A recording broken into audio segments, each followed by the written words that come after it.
made enough book-related videos at this point that you should know by now that I really like books. I own a lot of books. I have a lot of books on my bookshelf, and I have decided that it is my sacred duty as someone who is trying to be a booktuber to tell you what my favorite books of all time are. The first book that I ever really loved was The Outsiders by S.E. Hinton. I read this book for a book club in 7th grade, and it's kind of what got me into reading more. I blew through this book in like 2 weeks. It was supposed to take us like 2 months to read, but I read it way too fast anyway. If you look on the side, it has a little red number 2 because I actually stole this from my 7th grade teacher by accident.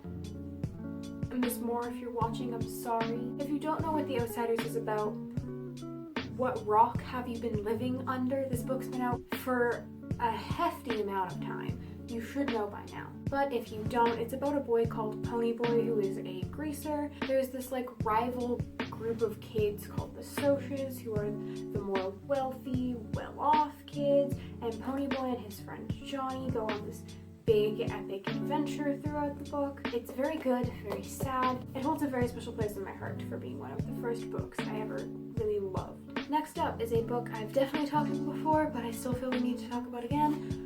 Boy Robot by Simon Curtis. I loved this book. I haven't been able to find the sequel in any store. Apparently it's out. He never announced that it was coming out, but there's a sequel now, and I haven't found it anywhere. I'm desperate. Somebody please find Robot Army for me, please. This book follows 18-year-old Isaac, who on his birthday discovers that he is a robot. Robots are being hunted down by the government, who have set out to destroy everything that they created. Robots were originally supposed to be this high-tech military weapon, but when they started being able to think for themselves, they got dangerous. In order to be protected, Isaac has to find his way to the underground, but that requires trekking across the country, and with government agents constantly on his tail, he's having a bit of a hard time with that. I only read it because Simon Curtis makes music that I really enjoyed, but I learned he was putting out a book. I like books. I bought it, and I was pleasantly surprised by how good it actually is, so I recommend this if sci-fi is your thing. This is one you've probably heard quite a bit about, but it is They Both Die at the End by Adam Silvera. I read this book because I heard it was gay. That it is. I think I read this entire book in one sitting. It was such a gripping story that I could not find myself putting down. Adam Silvera's writing is so unique in a way, and I don't know what it is about it, but it has this special quality that I can't quite pinpoint that makes it so enjoyable and unique to just him. This book follows Mateo and Rufus.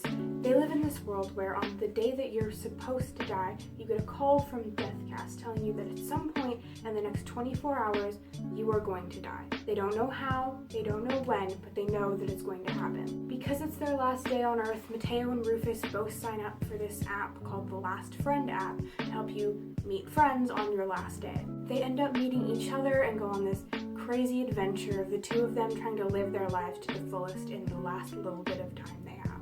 I cried so much reading this. It hit me in a way that I wasn't expecting, but I thoroughly enjoyed.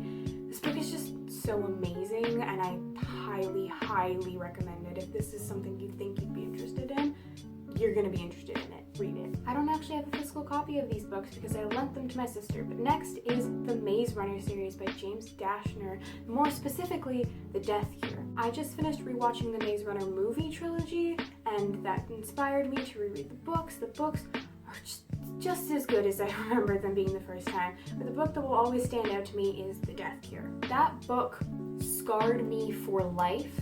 That movie traumatized me. I spent the last 45 minutes of that movie crying. Like an hour afterward, I cried as I read the ending of the book. It is so sad. Well, I don't want to talk about The Death Cure specifically because it is the last book in a trilogy, and if you haven't read the rest of the Maze Runner books, it will spoil things for you. I just want to say, it's the best book in the trilogy in my opinion. Now, very brief summaries. The books follow this character named Thomas, who, along with his group of friends that he meets in this maze in the first book, are immune to this virus that has taken over the world. The sun has scorched the earth and made everything uninhabitable, and a company called Wicked is doing everything they can to try and find a cure to this disease that came with it. And that results in them experimenting on young children. Something about this series has always just been very interesting to me. It was the first series that I ever really got into and could say I was in a fandom. I was in the Maze Runner fandom. That was my space. 6th grade me popped off when I watched the movies again because I'm so in love with this series again. Newt will forever be one of my favorite characters in existence. I love Thomas, I love Mino, I love all of the boys. I could have done without Teresa, but it's okay. It's such an amazing series. I highly, highly recommend it. Read them. Next up is another one you've probably heard of, To All the Boys I've Loved Before by Jenny Han. This book is also from a trilogy. I haven't actually finished the second one or read the third one yet, so I can't voice my opinions on those. But this book, I don't know what it was, but I loved it. I read it after I watched the movie, which isn't always the best idea when it comes to books, but I thoroughly enjoyed the movie, and so I thought I'd probably enjoy the book too, and I was correct. Laura Jean is just such a lovable character, and her relationship with Peter is so much fun to read. If you don't know what this book is about, for some apparent reason, it follows Laura Jean, who writes these love letters to boys she's had crushes on in the past. She never means to send them, but one day the letters get out. And she wrote a letter to her sister's ex-boyfriend, Josh. To avoid all the awkwardness that comes with writing a love letter to your sister's ex-boyfriend, Laura Jean starts a fake relationship with Peter Kavinsky, another recipient of one of the letters. Laura Jean and Peter embark on this fake relationship, trying to sell their romance to the entire school and to their families, but eventually things start to get out of hand. I'm a sucker for a sappy YA romance, and if that's what you want, it is this book. Again, I haven't read the other two yet, but this one was just so good, and I read it all in one sitting, and I just found myself reading it and being overjoyed because just how adorable the characters were. This one is one I'm sure every single person watching this has read, and I don't feel the need to explain it too much, but it is Harry Potter by J.K. Rowling, specifically The Goblet of Fire. I have been a Harry Potter stan since birth, basically. My mother is obsessed with Harry Potter. Every time the movies would come out when I was younger, she'd watch them with us. I was way too young to be watching Harry Potter when I was watching Harry Potter, but it happens. I remember when I was really little, my mom would read me chapters of Goblet of Fire when I couldn't sleep, and I think that might be why I have such an attachment to this book, but this one specifically is, in my opinion, one of the best books in the series. This one is by far my favorite, and while it is not the most interesting or complex story, it's just a joy to read most of the time.